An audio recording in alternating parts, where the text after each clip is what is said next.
Lettre d'une Péruvienne de Françoise de Gravigny, édition de Martine Reid. Lettre 12. J'ai passé bien du temps, mon cher Asa, sans pouvoir donner un moment à ma plus chère occupation. J'ai cependant un grand nombre de choses extraordinaires à t'apprendre. Je profite d'un peu de loisir pour essayer de t'en instruire. Le lendemain de ma visite chez la Pallas, d'Éterville me fit apporter un fort bel habillement, à l'usage du pays. Après que ma petite China l'eut arrangé sur moi à sa fantaisie, elle me fit approcher de cette ingénieuse machine qui double les objets. Quoique je dus être accoutumé à ses effets, je ne pus encore me garantir de la surprise en me voyant, comme si j'étais vis-à-vis de moi-même. Mon nouvel ajustement ne me déplut pas. Peut-être je regretterais davantage celui que je quitte, s'il ne m'avait pas fait regarder partout avec une attention incommode. Le cacique entra dans ma chambre au moment que la jeune fille ajoutait encore plusieurs bagatelles à ma parure. Il s'arrêta à l'entrée de la porte et nous regarda longtemps sans parler. Sa rêverie était si profonde qu'il se détourna pour laisser sortir la China et se remit à sa place sans s'en apercevoir. Les yeux attachés sur moi, il parcourait toute ma personne avec une attention sérieuse dont j'étais embarrassé sans en avoir la raison. Cependant, afin de lui marquer ma reconnaissance pour ses nouveaux bienfaits, je lui tendis la main et ne pouvant exprimer mes sentiments, je crus ne pouvoir lui rien dire de plus agréable que quelques-uns des mots qu'il se plaît à me faire répéter. Je tâchai même d'y mettre le ton qu'il y donne. Je ne sais quel effet ils firent dans ce moment-là sur lui, mais ses yeux s'animèrent, son visage s'enflamma. Il vint à moi d'un air agité. Il parut vouloir me prendre dans ses bras. Puis, s'arrêtant tout d'un coup, il me serra fortement la main en prononçant d'une voix émue: Non, le respect, sa vertu. Et plusieurs autres mots que je n'entends pas mieux. Et puis, il courut se jeter en son siège à l'autre côté de la chambre, où il demeura la tête appuyée dans ses mains avec tous les signes d'une profonde douleur. Je fus alarmé de son état. Ne doutant pas que je lui eusse causé quelque peine, je m'approchai de lui pour lui en témoigner mon repentir. Mais il me repoussa doucement, sans me regarder, et je n'osai plus lui rien dire. J'étais dans le plus grand embarras quand les domestiques entrèrent pour nous apporter à manger. Il se leva. Nous mangeâmes ensemble à la manière accoutumée sans qu'il parût d'autre suite à sa douleur qu'un peu de tristesse. Mais il n'en avait ni moins de bonté, ni moins de douceur. Tout cela me paraît inconcevable. Je n'osais lever les yeux sur lui, ni me servir des signes qui ordinairement nous tenaient lieu d'entretien. Cependant, nous mangions dans un temps si différent de l'heure ordinaire des repas que je ne pus m'empêcher de lui en témoigner ma surprise. Tout ce que je compris, et sa réponse fut que nous allions changer de demeure. En effet, le cacique, après être sorti et rentré plusieurs fois, vint me prendre par la main. Je me laissai conduire en rêvant toujours à ce qui s'était passé et en recherchant à démêler si le changement de lieu n'en était pas une suite.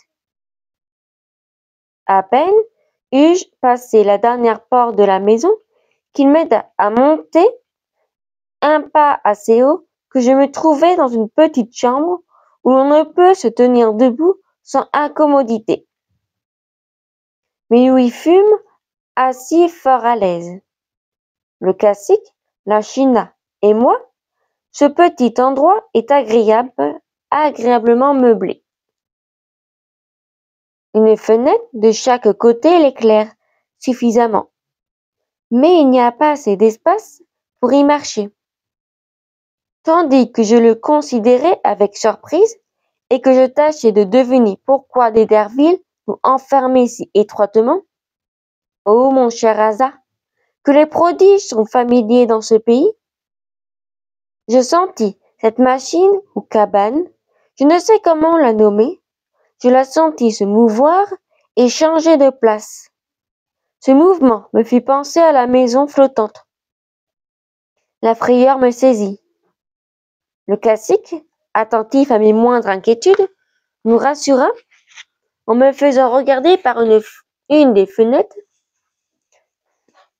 Je vis, non sans une surprise extrême, que cette machine, suspendue assez près de la terre, se mouvait par un secret que je ne comprenais pas. L'Éterville me fit aussi voir que plusieurs hamas, d'une espèce qui nous est inconnue, marchaient devant nous, nous traînaient après eux. Il faut, aux lumières de mes jours, ingénier plus qu'humain pour inventer des choses si utiles et si singulières. Mais il faut aussi qu'il y ait dans cette nation quelques grands défauts qui modèrent sa puissance, puisqu'elle n'est pas la maîtresse du monde entier. Il y a 4 jours qu'enfermés dans cette merveilleuse machine, nous n'en sortions que la nuit, pour reprendre du repos dans la première habitation qui se rencontre. Et je n'en sors jamais sans regret. Je te l'avoue, mon cher Asa, malgré mes tendres inquiétudes, j'ai goûté pendant ce voyage des plaisirs qui m'étaient inconnus. Renfermé dans le temple, dès ma plus tendre enfance, je ne connaissais pas la beauté de l'univers. Tout ce que je vois me ravit et m'enchante. La campagne immense, qui se change et se renouvelle sans cesse à des regards attentifs, apporte l'âme avec plus de rapidité que l'on ne les traverse. Les yeux, sans se fatiguer, parcourent, embrassant, et se reposent tout à la fois sur une variété infinie d'objets admirables. On croit ne trouver de borne à sa vue que celle du monde entier. Cette erreur nous flatte, elle nous donne une idée satisfaisante de notre propre grandeur et semble nous rapprocher du Créateur de tant de merveilles. À la fin d'un beau jour, le ciel n'offre pas un spectacle moins admirable que celui de la terre. Des nuées transparentes assemblées autour du soleil teint des plus vives couleurs nous présentent de toutes parts des montagnes d'ombre et de lumière, dont le majestueux désordre attire notre admiration, jusqu'à l'oubli de nous-mêmes.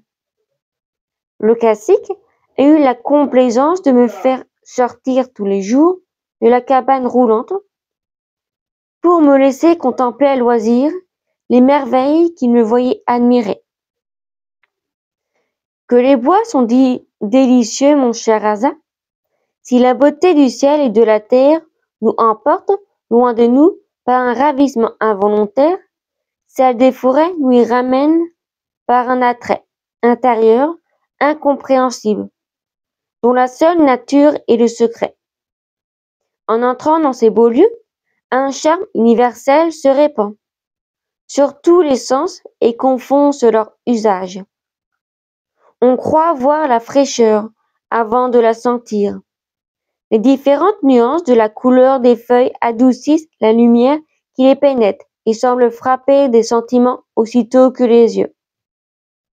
Une odeur agréable, mais indéterminée laisse à peine discerner si elle affecte le goût ou l'odorat. L'air même, sans être aperçu, porte dans tout notre être une volupté pure qui semble nous donner un sens de plus, sans pouvoir en désigner l'organe.